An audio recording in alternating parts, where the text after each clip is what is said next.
केहू केतनो दुलारी बाकी माई ना होई। केहू केतनो दुलारी बाकी माई ना होई। केहू केतनो दुलारी बाकी माई ना होई। कि जग में माई से बढ़ कर के, कि जग में माई से बढ़ कर के सहाय ना होई। केहू केतनो दुलारी बाकी माई ना होई। केहू केतनो दुलारी बाकी माई ना होई।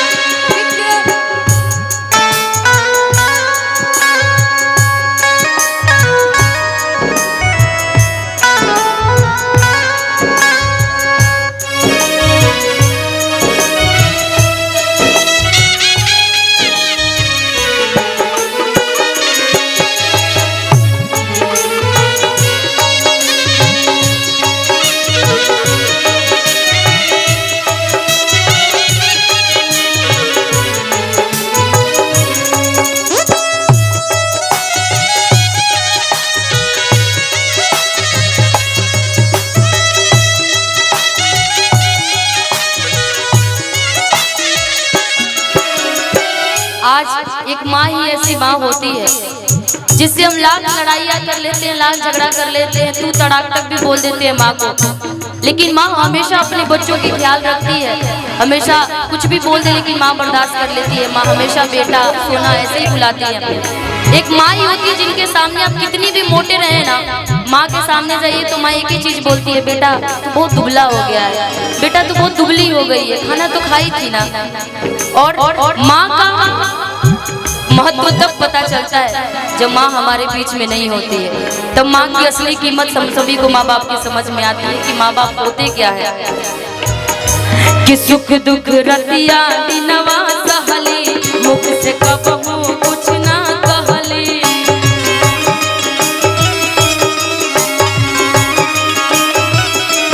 सुख दुख रतिया दिनवा सहली, मुख से कबहू कुछ ना कहली।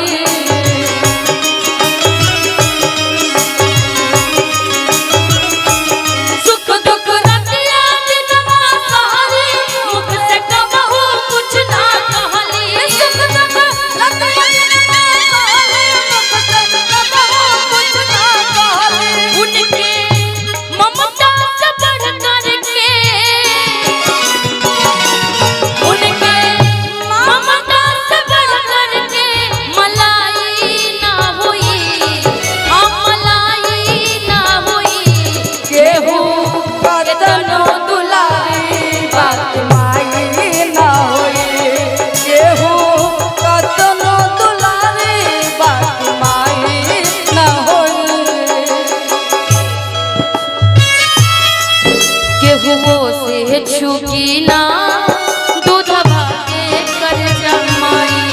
केहू से छुकी ना दूध भागे कर जमाई। 7 जन्म तक बेटा के तन से, 7 जन्म तक बेटा के तन से सुधियो ना दियाई। केहू से छुकी ना दूध भागे कर जमाई।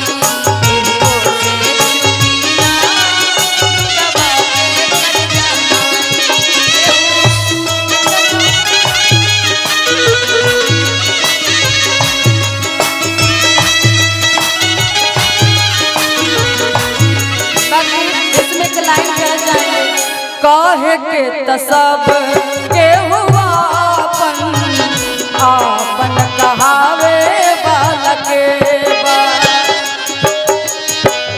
कहे के तसब के हुआ आपन कहावे बालक बा।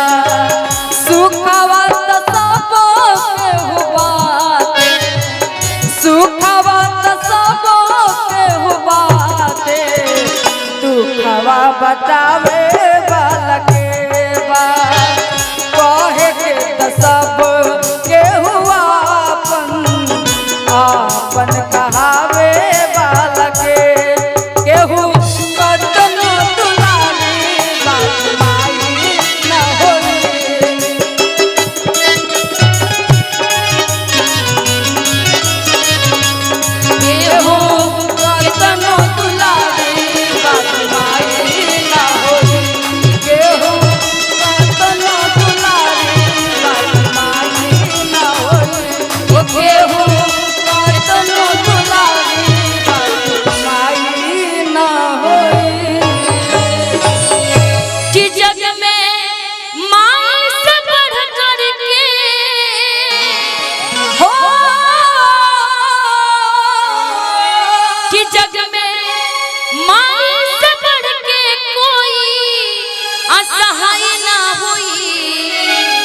हो जग में माई से बढ़ के,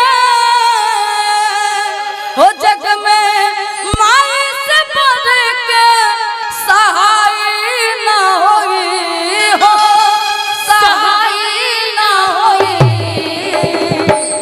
कि केहू कतनो दुलारी बाकी कि माई न होई। बहुत एक बार अपने अपने माँ के लिए ताली बजा लीजिए और हमेशा जिनके भी माँ बाप हो हमेशा स्वस्थ और सुरक्षित रहे आजीवन, यही कामना हम सभी परिवार की तरफ से। बहुत बहुत धन्यवाद।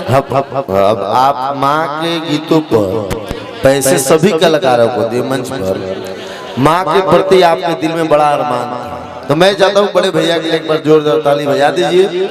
माँ की कृपा आपके ऊपर एक पगड़ी का शान जो है कि माँ का आशीर्वाद से पगड़ी का शान बना हुआ है, तो मैं चाहता हूँ कि इस तरह से पगड़ी का शान, माँ का आशीर्वाद सदैव बना रहे। आप यूं हंसते रहिए, मुस्कुराते रहिए, भीड़ से अलग पहचान बनाते रहिए, कंचनपुर रेवती बलिया जिला का नाम यूं ही खिलाते रहिए। बहुत बहुत आभार बड़े भाई साहब। अब मैं चाहता हूँ अजीत आनंद भाई साहब, भाई गोलू राजा, एक कार्यक्रम 3 नहीं 4 नहीं 4:30 नहीं 5 बजे तक चलेगा। कार्यक्रम कराने का दायित्व का बोध हमारे विश्वामित्र भैया और हमारे अभिभावक नरेंद्र चंद्रा के संहिता में कार्यक्रम रखा गया है। 4-5 कलाकारों का जब सुपरस्टारों का महा